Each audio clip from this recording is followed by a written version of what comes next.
Welcome to The Last Breakfast. Please enjoy the video. During pregnancy, your body needs more protein to support fetal growth, placenta, and rising blood volume. Most guidelines suggest about 25 grams extra daily above your pre-pregnancy needs. That means many pregnant people target roughly 75 to 100 grams total protein per day, depending on body size and activity. Use protein powder as a supplement, not a sole source. Choose pasteurized, low-caffeine formulas and avoid raw eggs, unpasteurized ingredients, or powders with unknown contaminants. Select a protein powder that delivers clear labeling and third-party testing for contaminants. Look for NSF or USB testing. Decide between whey isolate, whey concentrate, pea, or soy based on tolerance and allergies.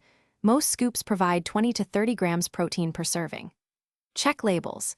Keep added sugars under 5 grams per serving, monitor sodium, iron, iodine, and avoid supplements with high-performed vitamin A retinol. Follow the manufacturer's serving size and generally limit supplemental powder to 2 scoops daily, unless your clinician. Incorporate protein powder into meals and snacks.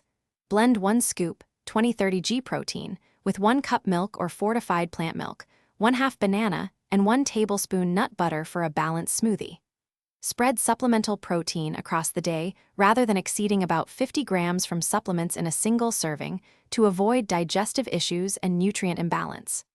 Track total daily protein, calories, and prenatal micronutrients, and always review doses and any added iodine or iron with your healthcare provider to match your prenatal plan.